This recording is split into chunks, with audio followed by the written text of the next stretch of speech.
1 Coríntios, capítulo 7. Sobre os assuntos que vocês me escreveram, sim, é bom que o homem não toque em mulher, mas por causa das tentações da imoralidade, cada homem deve ter a sua própria esposa e cada mulher o seu próprio marido. O marido deve cumprir o seu dever com a esposa, e a esposa deve fazer o mesmo com o marido. A esposa não tem autoridade sobre o próprio corpo, mas sim o marido. E o marido também não tem autoridade sobre o próprio corpo, mas sim a esposa. Não se privem um do outro, a não ser por um tempo, com o consentimento de ambos, para se dedicarem à oração.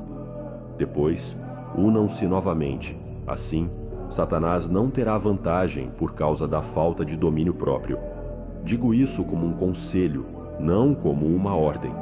Gostaria que todos fossem como eu, mas cada um tem de Deus o seu próprio dom. Um tem de um jeito, outro de outro.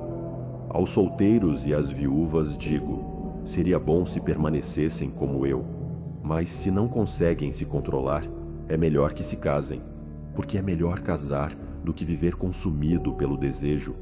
Aos casados, ordeno, não eu, mas o Senhor, que a esposa não se separe do marido, mas, se ela se separar, que permaneça sem se casar, ou então, que se reconcilie com o marido, e que o marido também não se separe da esposa. Agora, aos outros, digo eu, não o Senhor. Se um irmão tem uma esposa descrente e ela aceita viver com ele, que ele não se separe dela.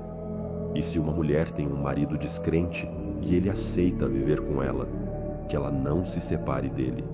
Pois o marido descrente é santificado pela esposa, e a esposa descrente é santificada pelo marido crente.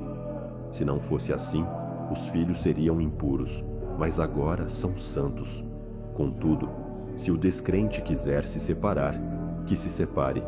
Nesses casos, o irmão ou a irmã não está preso. Deus nos chamou para vivermos em paz. Como você sabe, mulher, se salvará o seu marido? Ou como você sabe, homem, se salvará a sua esposa? Cada um deve continuar vivendo como estava quando foi chamado por Deus. Essa é a regra que ensino em todas as igrejas. Se alguém foi chamado sendo circuncidado, não desfaça isso. E se foi chamado não sendo circuncidado, não se circuncide.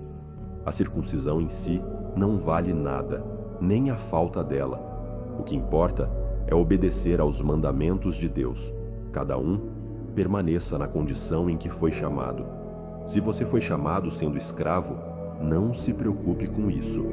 Mas se puder conseguir a liberdade, aproveite.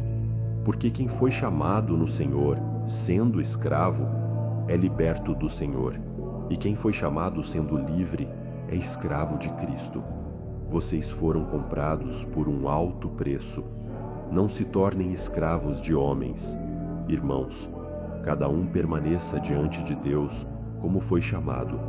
Sobre as pessoas virgens, não tenho mandamento do Senhor, mas dou o meu parecer, como alguém que recebeu do Senhor misericórdia e fidelidade.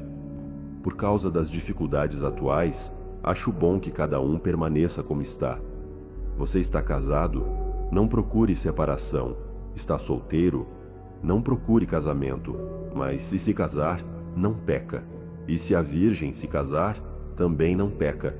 Porém, essas pessoas terão aflições na carne, e eu queria poupar vocês disso. O que eu quero dizer, irmãos, é o seguinte: o tempo é curto. Daqui em diante, os que têm esposa, vivam como se não tivessem. Os que choram, como se não chorassem. Os que se alegram, como se não se alegrassem. Os que compram, como se nada possuíssem. E os que usam as coisas do mundo, como se não estivessem presos a elas. Porque a aparência deste mundo está passando. Eu quero livrar vocês das preocupações. O homem que não é casado, cuida das coisas do Senhor, de como agradar a Deus. Mas o homem casado cuida das coisas do mundo, de como agradar a esposa, e assim ele fica dividido. A mulher que não é casada, seja virgem ou viúva, cuida das coisas do Senhor, para ser santa no corpo e no espírito.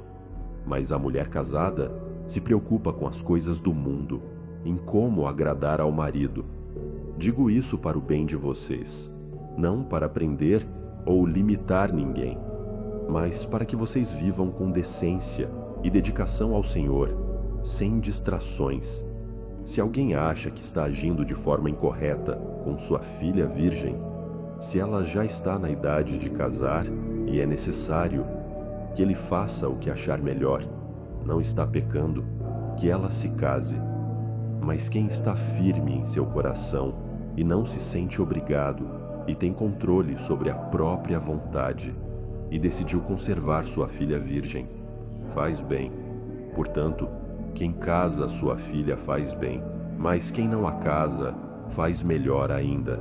A mulher está ligada ao marido enquanto ele viver, mas se o marido morrer, ela está livre para casar com quem quiser, desde que seja alguém no Senhor.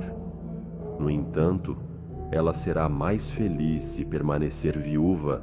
Essa é a minha opinião.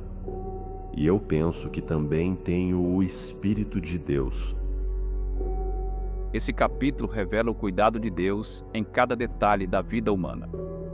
Mostra que o Senhor não impõe pesos, mas chama a sabedoria.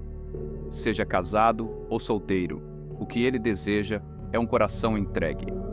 Uma vida vivida com temor, pureza e dedicação. O tempo é breve. O mundo passa, mas a palavra de Deus permanece para sempre.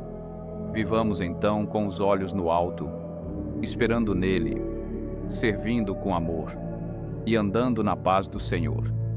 Agora, antes de terminar, vamos fazer a oração que o nosso Senhor Jesus Cristo nos ensinou. Pai nosso, que estás nos céus, santificado seja o teu nome. Venha o teu reino. Seja feita a tua vontade, assim na terra como no céu. O pão nosso de cada dia nos dá hoje, e perdoa-nos as nossas dívidas, assim como nós perdoamos aos nossos devedores. E não nos induza à tentação, mas livra-nos do mal, porque teu é o reino, o poder e a glória para sempre. Amém.